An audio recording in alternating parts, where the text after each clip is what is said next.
এখন ওই ছেলেটা যে এখানে বসে আছে, এখানে হন্ডা ঠেকায় সারি ধরেন মারা শুরু করেছে, গাড়ি পড়েই আছে ওই জায়গায়, আরও মারা শুরু করেছে।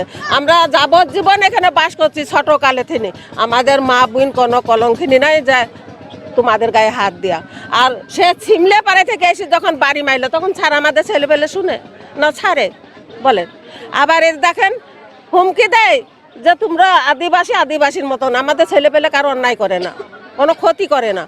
এখন যে হুমকি দিচ্ছ বিচার যদি না করো, ওরা কি করবে? ওই রাস্তাঘাট আমাদের ছেলেপেলে জখম করবে, মারবে, মারধর করে রাখবে। ওরা তো কোনো দেখাশোনা নাই, না হলে ওরা ছিমলে পাড়ে থেকে এসে বাড়িতে মারি গেল। তো আমাদের তো ছিমলে পাড়ায় বসত বাড়ি, আমরা কি করবো স্যার? আমরা বিচার চাই যে আমাদের ছেলেপেলে রাস্তাঘাটে যে ফেলি রাখবে কি মারবে কি আইন করে বিচার করবে না। কয়বার যাবো আমরা বিচার করে? আমরা থানা চিনি না, আমরা কোর্ট চিনি না। আমাদের থানা দেখলে ভয় লাগে, আমাদের কোনো রেপোর্ট নেই। আর আমরা কি করি? এখানে বাস করি, তাহলে বুঝি দেখেন জায়গায় পেরায় ওই যখন ওই পায়খানা দিয়ে ফেলে বুঝলেন, বলতে গেলে পরে ধরেন ঝগড়া করে। আর আমার ওই যখন ভগ্নি প্রতিকাল সেই মারা মাছ, এই জায়গায় আমরা দুর্গন্ধ থাকতে পারিনি, কিছু পারিনি। সে দিন আনের দিন হচ্ছে খায়, তার ছেলে পেলে নেই। আর তাকে এরকম করে অন্য এলাকায় মারছে, গাড়ি নামাই পায় নাই। আর তার হচ্ছে দেখছেন সে পাগল অবস্থায়, সে এরকম মারে। আমরা তার আপদ বিপদ আমরা দেখি, সে হচ্ছে এরকম করলো বলেন দিনে। আমরা এর বিচার চাই। কালকে প্রায় রাত 11টা, সাড়ে 11টার দিকে মনে করেন যে পায়খানার মল রাস্তার মনে করেন টিউবওয়েলের পারে ফেলছিল।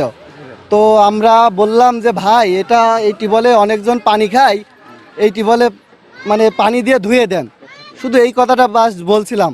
তো আলিম ওর শালারা সন্ত্রাসী বাহিনী মনে করেন যে প্রায় 15 থেকে 16 জন আইছিল, 6টা গাড়ি অথবা 7টা গাড়ি নিয়ে।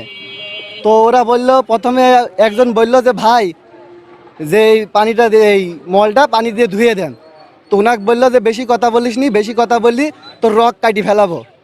তো দুই একটা কথা বললো, তারপরেই মার শুরু করে দিল, আর কোনো কথা রাখলো না। দুইজনাক মারি অলরেডি মাটির পর শোয়াই ফেলাইছে।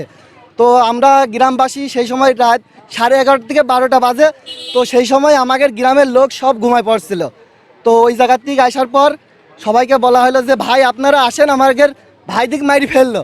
তো আমরা সেই সময় কাউকে পেলাম না। পরে ওরা আরও লোক গ্রাম থেকে ডাকি নিয়ে আইছিল, প্রায় 20-25 জন আইছিল। আইসি ওর শালা আলিমের সন্ত্রাসী শালারা ওই গ্রাম এই ঘরের ভিতর সব লোড করে রেখে দিল। পরে এই পুলিশ আসলো, তারপর হচ্ছে বিজিবি ফোর্স আসি মনে করেন যে এই জায়গায় নিয়ন্ত্রণ করলো। করার পর আমরা এখান থেকে চলে গেছি। আদিবাসীদের যে অত্যাচার, এই অত্যাচার থেকে আমরা মুক্তি চাই। যারা মেরেছে তাদের কঠিন সাজা হোক, এটাই আমরা চাই।